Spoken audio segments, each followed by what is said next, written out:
चोरी की लाइट के ज़रिए से वज़ू और गुस्ल सही है या सही नहीं? क्रिप्टो करेंसी के सिलसिले से मराजे कराम क्या कहते हैं? अगर किसी शख्स को सहम इमाम देना है, खुम्स की रकम देना है, तो क्या उसे बताना ज़रूरी है? आइए इन सवालात के जवाब जानते हैं इस वीडियो में। सबील कमेंट वो प्रोग्राम है जिसमें आप अपना सवाल हमें कमेंट बॉक्स में भेजते हैं और उनमें से सेलेक्टेड सवालों का जवाब पूरी दुनिया में 100 से ज्यादा उलमा के जरिए दिया जाता है। बिस्मिल्लाहिर्रहमानिर्रहीम, अल्लाहुम्मा सल्लि अला मुहम्मद व आलि मुहम्मद व अज्जिल फरजहुम। नाज़रीन किराम, अस्सलामु अलैकुम। उम्मीद करते हैं कि आप बखैर आफियत होंगे। नाज़रीन, आइए चलते हैं अपने प्रोग्राम को शुरू करते हैं मौलाए मुत्तक़ियान हज़रत अली इब्न अबी तालिब अलैहिस्सलातु वस्सलाम की एक नूरानी हदीस के ज़रिए से।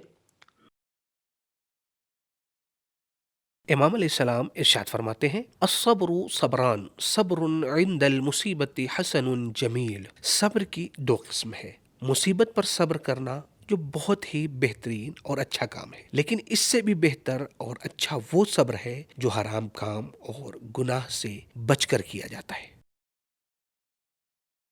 तो आइए इसी नूरानी हदीस के साथ चलते हैं अपने पहले सवाल की तरफ। लेकिन पहले सवाल की तरफ जाने से पहले हमारी आपसे गुजारिश है कि जिस तरीके से आप खुद इस प्रोग्राम को देख रहे हैं, इसी तरीके से दीगर मोमिनीन और अपने दोस्तों के साथ, अपनी फैमिली के साथ इस प्रोग्राम को ज़रूर शेयर करें, ताकि जितने लोग इस प्रोग्राम को देखेंगे शरई मसाइल से आगाह होंगे और इन मसाइल पर अमल करेंगे तो आप भी उसके सवाब में शरीक हो जाएंगे। तो आइए चलते हैं पहले सवाल की तरफ। पहला सवाल ये किया गया है कि अस्सलामु अलैकुम, अगर कोई शख्स खुम्स लेने का मुस्तहिक हो लेकिन वो खुददारी या शर्म की वजह से ना लेता हो, तो क्या बगैर उसे बताए हुए कि ये खुम्स का पैसा है, हम खुम्स की रकम सहम सादात दे सकते हैं या नहीं दे सकते हैं? तो इसका जवाब मैं खुद बता देता हूँ। देखिए, आयतुल्लाह सिस्तानी हफ़िज़हुल्लाह और आयतुल्लाह ख़ामेनी हफ़िज़हुल्लाह, तकरीबन तमाम राजे कराम ने कहा है कि बताना ज़रूरी नहीं है कि ये खुम्स का पैसा है, बल्कि अगर वो मुस्तहिक है तो आप उन्हें किसी भी तरीके से दे सकते हैं।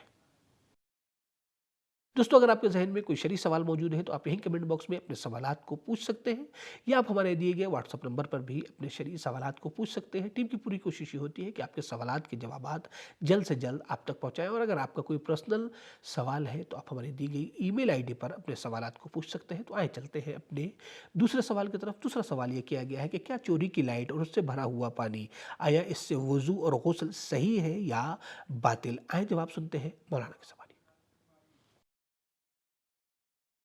जी, सवाल किया गया है कि अगर कोई शख्स चोरी की बिजली से पानी हासिल करे, तो क्या उस पानी से वज़ू या गुस्ल सही है या बातिल? क़ब्ल इसके कि मैं इस सवाल का जवाब दूँ, चंद अहम निकात की तरफ आपकी तवज्जो दिलाना चाहता हूँ। सबसे पहली बात ये कि जिस मुल्क में या जिस मुआशरे में आप रहते हैं, वहाँ के कानून की पाबंदी आप पर ज़रूरी और लाज़िम है। और इस सिलसिले में सैयद अली सिस्तानी और आगा ख़ामेनी दोनों का फ़तवा यही है कि मुल्की क़वानीन की रिआयत वाजिब है इंसान के ऊपर। दूसरी बात ये कि चोरी सख्ती से हराम है इस्लाम में, और अहले बैत अलैहिमुस्सलाम के मानने वालों की शान के खिलाफ है, और उनका ये शेवा नहीं है कि वो नाजायज़ तरीके से किसी चीज़ को इस्तेमाल करें। ये दो बात वाज़ेह करने के बाद अब आइए असल मसले की तरफ देखते हैं कि असल मसला क्या है। फ़िक़्ह के मुताबिक वज़ू और गुस्ल के कई शराइत हैं, जिनमें से एक अहम शर्त ये है कि पानी मुबाह हो, यानी ग़स्बी ना हो। यहाँ गौर तलब बात यह है कि पानी खुद मुबाह है, यानी ज़ाती तौर पर पानी ग़स्बी नहीं है, बल्कि पानी जिस वसीले से लिया गया है, जिस ज़रिए से लिया गया है, वो वसीला ग़स्बी है। चूँकि वज़ू या गुस्ल के लिए शर्त है कि पानी मुबाह होना चाहिए, न कि पानी हासिल करने के ज़रिए का मुबाह होना ज़रूरी है।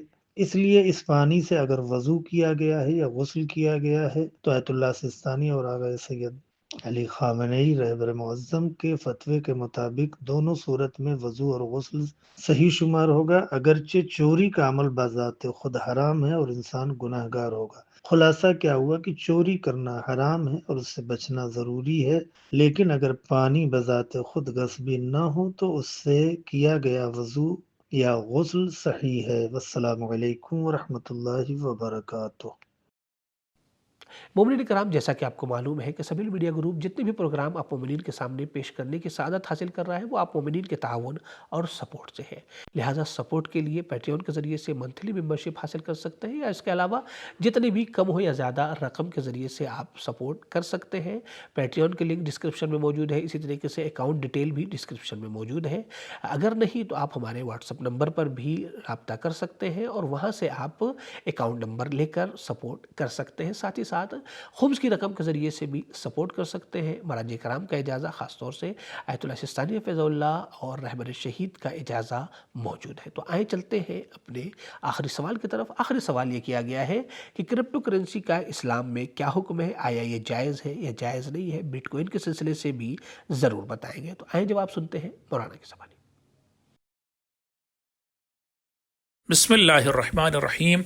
क्रिप्टो करेंसी के जिसे डिजिटल करेंसी या वर्चुअल करेंसी भी कहते हैं, ये इस माना में वर्चुअल होती है कि आपको इसका कोई छपा हुआ नोट या ढला हुआ सिक्का नहीं मिलेगा, बल्कि ये एक कोड की शक्ल में एक कंप्यूटर से दूसरे कंप्यूटर की तरफ ट्रांसफर होती है। अब सवाल ये उठता है कि क्रिप्टो करेंसी का लेना देना, खरीदना बेचना जायज़ है या नाजायज़।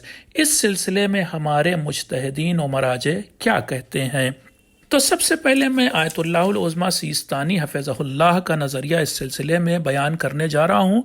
उन्होंने इस सिलसिले में तवक्कुफ़ किया है, यानी वो साइलेंट और ख़ामोश हैं। उन्होंने ना तो इसे जायज़ करार दिया है और ना ही नाजायज़।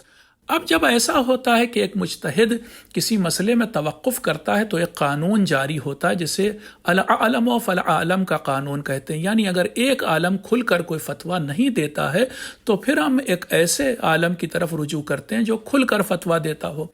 अब बात आती है हज़रत आयतुल्लाहुल उज़्मा ख़ामेनी हफ़िज़हुल्लाह के फतवे के बारे में, या उनके नज़रिए की बात आती है।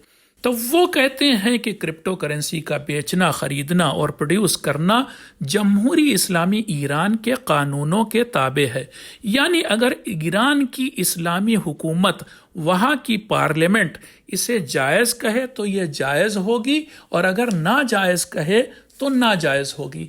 यानी आगा ख़ामेनी ने भी खुल करके कोई फतवा अपनी तरफ से नहीं दिया था, बल्कि ये चीज़ वहाँ की पार्लियामेंट की तरफ भेज दी थी और उस तरफ रुजू करने को कहा था। अब आप जानते हैं कि दुनिया की तमाम हुकूमतें, उनके 4 पिलर होते हैं। उनमें से एक पिलर होता है मुक़न्नना, जिसे लेजिस्लेटिव या लेजिस्लेचर कहते हैं, और वो आमतौर से पार्लियामेंट के 2 हाउस होते हैं, एक लोअर हाउस और एक अपर हाउस। ईरानी पार्लियामेंट के भी 2 हाउस हैं, एक मजलिस शूराए इस्लामी और दूसरा हाउस है शूराए निगहबान। मजलिस शूराए इस्लामी ने बाद में कुछ अरसे तक तो वहाँ पर भी ईरान में इस सिलसिले में कोई वाज़ेह बात नहीं आई, तो लोगों ने एहतियात किया और इसे यानी क्रिप्टो करेंसी का लेना देना नाजायज़ ही समझा। काफ़ी अरसे के बाद मजलिस शूराए इस्लामी के इकोनॉमिक कमीशन के चेयरमैन ने क्रिप्टो करेंसी को कुछ शर्तों के साथ जायज़ कहा। मसलन उन्होंने कहा कि क्रिप्टो करेंसी की माइनिंग तो जायज़ है, मगर उसके लिए वजारत सनअत से इजाज़त ज़रूरी है। यानी अगर ईरान के अंदर आप इसकी माइनिंग करना चाहते हैं तो आपको हुकूमत से इजाज़त लेनी ज़रूरी है। अब बात आती है कि ईरान वाले लोग क्या इससे एक्सपोर्ट और इंपोर्ट कर सकते हैं? तो उन्होंने कहा कि एक्सपोर्ट और इंपोर्ट करने में कोई मुज़ायक़ा नहीं, यानी जायज़ है ईरान के अंदर, लेकिन इसके ज़रिए यानी क्रिप्टो करेंसी के ज़रिए लेन देन करना अब भी नाजायज़ है। और इसके बदले उन्होंने अपनी एक डिजिटल करेंसी बनाई। अब बात आती है उन लोगों की जो ईरान के बाहर रहते हैं और क्रिप्टो करेंसी में लेन देन करना चाहते हैं। तो ईरानी पार्लियामेंट के इस हुक्म के मुताबिक वो लोग क्रिप्टो करेंसी में लेन देन कर सकते हैं, बशर्ते कि इससे उस मुल्क के इक़्तिसाद और इकॉनमी पर बुरा असर न पड़ रहा हो, तो वो लोग इसे ले दे सकते हैं और इसमें ख़रीदो फ़रोख्त कर सकते हैं। और जिस मुज्तहिद ने इस सिलसिले में खुल करके फतवा दिया वो मशहूर मुज्तहिदीन में से एक शख्स हैं, यानी आयतुल्लाहुल उज़्मा नासिर मकारिम शिराजी। उन्होंने खुल करके कहा कि क्रिप्टो करेंसी का लेना देना खरीदना सब हराम है। वजह भी इसकी बताई क्योंकि इसके पीछे किसी सेंट्रल बैंक की बैकिंग नहीं है, और दूसरी वजह यह है کہ اس کرپٹو کرنسی کا سورس معلوم نہیں ہوتا ٹھیک طور سے کہ کہاں پروڈیوس ہے، کہاں اس کی مائننگ کی گئی اور کیسے کیسے آگے بڑھی. ان دو وجہوں سے وہ اسے حرام سمجھتے ہیں. میں سمجھتا ہوں میری بات واضح ہو گئی ہوگی. آپ اپنے مرجع تقلید کی طرف رجوع کر سکتے ہیں. کیا آیت اللہ مجتبیٰ خامنئی حفظہ اللہ کی تقلید بھی ہو سکتی ہے؟ رہبر معظم رحمۃ اللہ علیہ کی تقلید ابتدائی طور سے کیا اب ہو سکتی ہے یا نہیں ہو سکتی ہے؟ اگر کسی شخص نے اول وقت نماز مغرب کو ادا نہیں کیا تو پھر اس کے بعد کیا اس کی ذمہ داری نماز مغرب کو قضا کی نیت سے ادا کرنا ہے؟ آئیں ان سوالات کے جوابات جانتے ہیں اس ویڈیو میں.